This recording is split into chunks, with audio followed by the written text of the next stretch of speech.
Анталия шаары Түркиянын түштүгүндө Жерутолук деңиздин жээгинде жайгашкан дүйнөдөгү эң кооз туристтерди кабыл алуу боюнча алдыңкы сапта турган калаалардын бири. Ошондон уланбай тур Түркиянын курорттук эс алуу жайлары, кемелер токтоочу порту көп шаар деп да айтылып келет. Аянты 1417 километр квадрат, калкы 1,5 миллионго чамалап калган. Официалдуу 5 районго бөлүнөт: Аксу, Диншан 6, Кепес, Кани 6, Мурат Баша.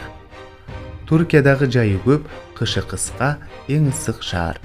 Аба температурасы кышкысын -2 градус төмөн болуп, кардын ордуна жамгыр жаайт. Жайкысын +45 градуска чейин ысык болот.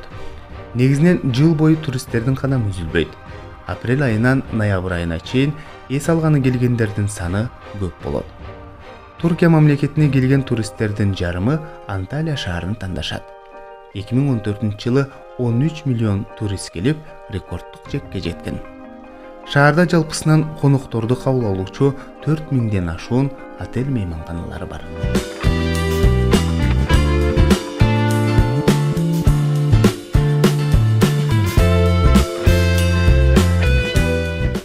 Мына ушул көпчүлүктү суктандырган туристтердин шаары аталган Анталияда чоң масштабтагы 3-эл аралык медицина спорт альтернативдик туризм конгресси 165 мамлекеттен 6000 кишинин башын бириктирди. Бул сапар Кыргызстандан 10 делегат катышты.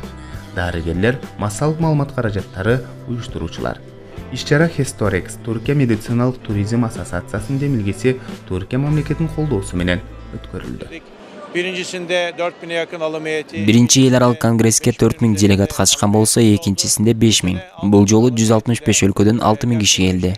Бизди колдогон мамлекет башчыбызга рахмат айтабыз. Бул конгресске Түркиянын алдыңкы медициналык борборлору, медициналык клиникасы бар жогорку окуу жайлар, туристтерди тейлөөчү мейманканалар, туризм менен иштеген ишкерлер катышып жатат. Иш-чарада B2B сүйлөшүүлөрдөн кийин келишимдер түзүлүп, өлкө экономикасына чоң киреше кирет деп ойлоймун. Конгресстин официалдуу ачылышынан кийин, урматтуу көрүүчүлөр, бул жерде өзүңүздөр көрүп тургандай медициналык жарманке дагы уюштурулган. Азыр болсо биз менен чогуу Кыргызстандан келген дарыгер Диршат Мырзакуловго микрофон сунуп көрсөк. Жаңылыктарды бир сыйра өзүбүз көзүбүз менен көрүп, анан өзүбүзгө керектүү маалыматтарды алып атабыз.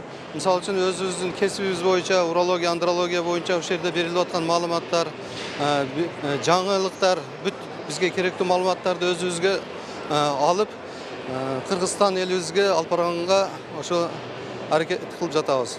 Мекендешибиз Нурай Дамир кызы Кыргызстанда төрөлүп 6 жашында үй бүлөсү менен Анталия шаарына көчүп келген.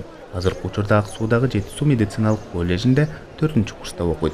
Анын алдыдагы максаты чоң: калкты дарылап, элдин саламаттыгы үчүн эмгек кылуу. Биякта больницада бир жумада 3 күн больницага кетип практика көрөбүз. Андан кийин ар бир жыл Австрияга, Италияга, Казакстанга, Германияга барып, аяктарды да практика көрөбүз. 2 жума ушул жерде калабыз. Анын баарын үйрөнөбүз. Анан биздин жаңы прожелерибиз болуп атат азыр. Ооруган кишилердин үйүнө барып, алардыга эме жардам беребиз. Дарысы керек болсо барып алып беребиз баарына. Нурай сыяктуу Түркияда жүргөн мекендештерибиз миңдеп саналат. Алардын айрымдары турмуш шартына байланыштуу үй бүлөсү менен көчүп келген болсо, башкасы иш тажрыйбасын арттырып, билбегенин үйрөнүп, Кыргызстанга кайтып, кыргыз медицинасын өнүктүрүү. Бул жакта деген кардиолог деген ар жактан өзүнү келиштирген бир кардиолог десек болот. Кыргызстанда ординатура бир гана 2 жыл, только 2 жыл. Турцияда 5 жыл. 5 жылдын ичинде өзүңүз эле түшүнүп көрсөңүз болот, 5 жылдын ичинде бул жакта өзүңүздү жетиштире аласыз.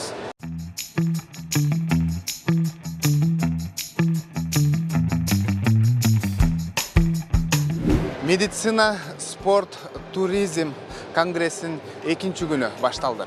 Бүгүнкү күн программа боюнча баарлашуу, сүйлөшүү, маектешүү күнү.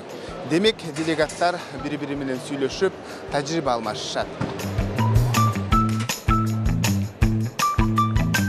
Сүйлөшүү, пикир алышуу, кызматташуу, келишимдерге кол коюу.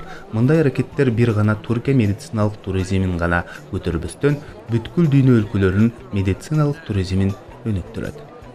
Өзү Түркия медициналык туризмди 2005 жылдан баштап өнүктүрүп келе жатат. Анткени Президенттің жарлығы шыққан именно медициналық туризм тармақты өндіргілі деп. Мұрдағы жылы эле Түркияға 750 миңден ашың медициналық туристер келді. Ушу 2020 жылға чейин 1 миллиондон ашуу медициналық туристтерди алып келебиз деп булар ниеттенип кылышат. Бул жолку саамалыкта урматтуу көрүүчүлөр, өзүңүздөр көргөндөй спорт жаатына өзгөчө басым жасалгандыгы айгиленип турат. Себеп дегенде мына жарманкеде спорттун түрүн сиздерге көрсөтүп жаткан кербези. Баскетбол, теннис, стол тенниси, лыжа тебүү көргөзмөдө көрсөтүлгөн спорттун түрлөрүнөн мамлекет калкка саламаттыкта жашоонун жөнөкөй жолун үйрөткүсү келгенин билсек болот.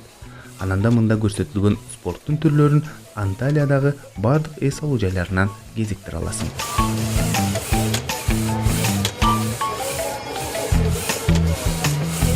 Медициналык жарманке B2B сүйлөшүүлөрдөн сырткары конокторго бир канча медициналык клиникалар менен таанышууга да мүмкүнчүлүктөр түзүлдү. Алар акыркы үлгүдөгү медициналык жабдыктар, дарылоо ыкмаларына кызыгып, суроолоруна жооп алышты. Дентапл медициналык стоматологиялык борборунун ачылышына да күбө болушту.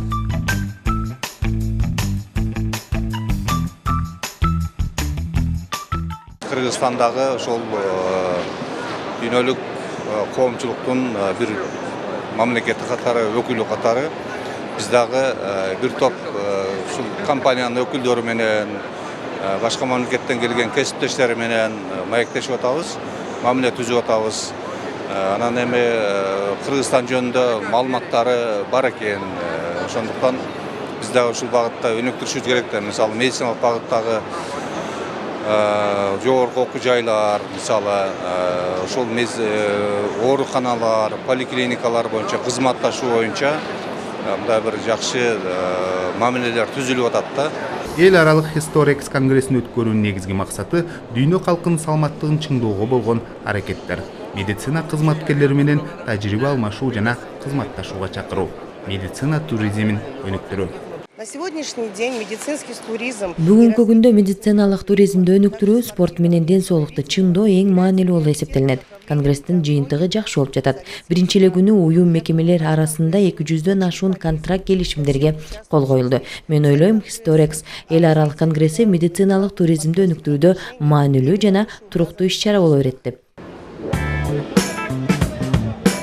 Негизинен иш-чара 4 күнгө созулуп, акыркы күн программа боюнча саякаттоого арналды. Ошентип делегаттар бул мүмкүнчүлүктү колдон чыгарбай, айтылган саатка чогулуп, автобус менен Анталиядан 18 километр алыста турган байыркы Перге шаарына бет алды.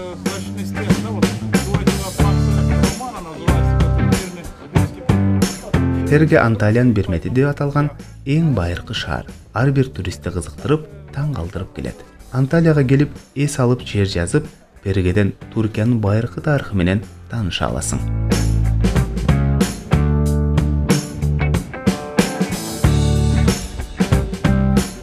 Анталия провинциясы тээ байыркы таш жана колу доорунан келаткандыгы маалым. Аймакты эң көп биздин заманга чейинки 15-кылымда Хет падышачылыгы байырлаган. Шаардын аты алгач Парга болгон деген маалыматтарда айтылып жүрөт. Кээ бирлер калктын Эгей аралынан Жерутолук деңиздин боюна көчүп келиши менен байланыштырат. Качан гана Перге падышасынын колуна өткөндөн кийин аймак өсүп өнүккөн.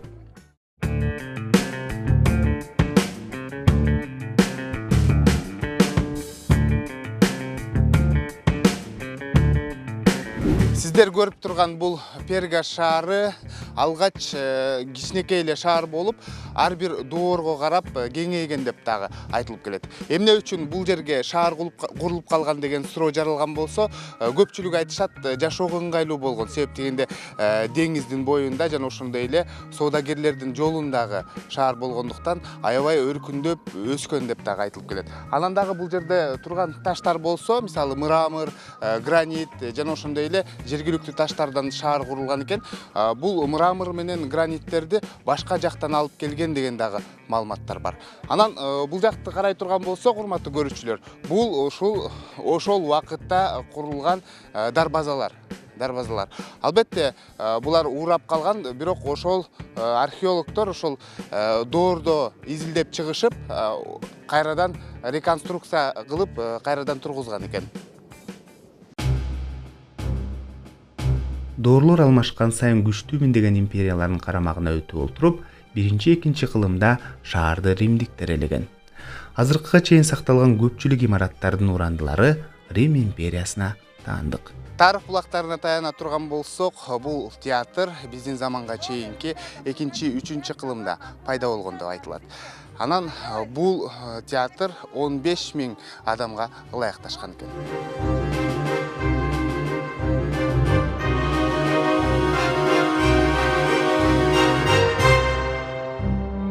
Ошол кезде бул жерде маданий иш-чаралардан тартып, гладиаторлордун мушташына чейин болгон. Театрдын сыры канча убакыт өтсө да, көпчүлүк бөлүгү урабай сакталып калгандыгында. Театр Рим империясына таандык. Албетте ага чейин да театрлар болгон. Бирок римдиктердин мезгилинде кайра оңдолуп, тоонун бооруна курулган. Театрдын тоонун бооруна салынышы да жөн жерден эмес. Жер тирөө ар кандай табигый кырсыктардан урап калбаш үчүн болсо керек. Мындан башка дагы шаарда чоң стадион, базар, мончолор көп болгон. Көпчүлүктү таң калтырганы ошол мезгилде архитектуранын өсүп өнүккөндүгү, суу түтүктөрү, канализациялардын болгондугу. Бул жерде мончо көп, демек бай шаар болгон деп да айтышат тарыхчылар. Ананда Перге шаарында археологдорго дагы да жумуш бар экендигин көрө алдык. Жер алдында ачылбаган нечендеген эстеликтер жатат. Я являюсь издателем журналов туристических, и один из журналов есть «Спа, Wellness и медицина». Я второй раз на этом конгрессе. Вот. Ну и классно, что нас привезли на экскурсию посмотреть старинный город Перге. Врач-офтальмолог, и всегда очень рада посещать Турцию. Очень красивые конгрессы, выставки и экскурсии. Очень много людей с разных стран, много обмена опытом. И, конечно же, здесь сегодня у нас столько много с разных стран, все интересуются, что здесь, как оно было. Очень интересно. Мне очень понравился этот старый город. Вот антические элементы города. И все было красиво. Фотографировались на память. Наверное, уеду домой с прекрасными впечатлениями.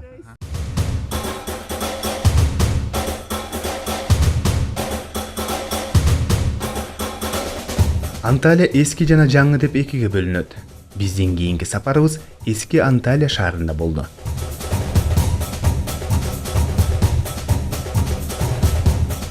Анталия эң байыркы өнүгүп жаткан шаарлардын катарына кирет. Туркия бийлиги байыркы кылымга таандык жайларын сактап калган. Туристтердин эң көп агылып келүүсү да мына ошондон болсо керек. Анталиянын негизги каржы булагы биринчи кезекте дыйканчылык, туризм, соода-сатык жана жеңил өнөр жайлар.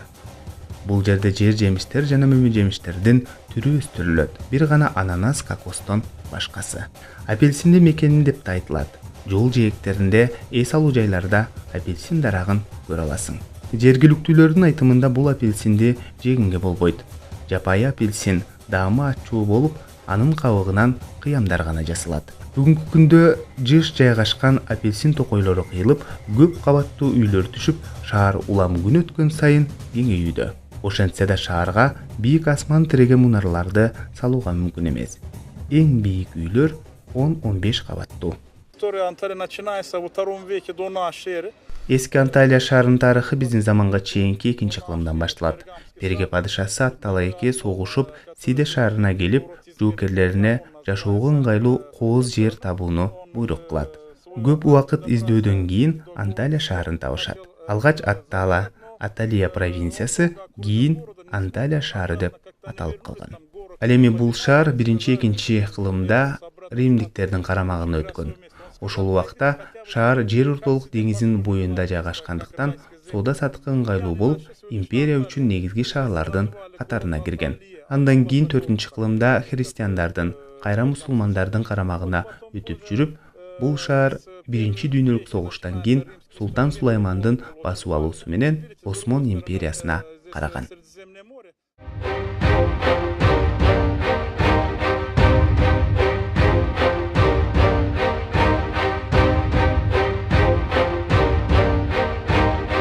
Шаарда ар бир доордон калган эстеликтер күнү бүгүнкү чейин сакталып келет. Анталиянын бир келген адамды өзүнө байлап алчу сулуулугу жана сырдуулугу бар экендигине ынандык. Жашоого ыңгайлуу, кооз, нечендеген падышалар байырлаган шаар күн сайын туристтерди өзүнө тартып келет.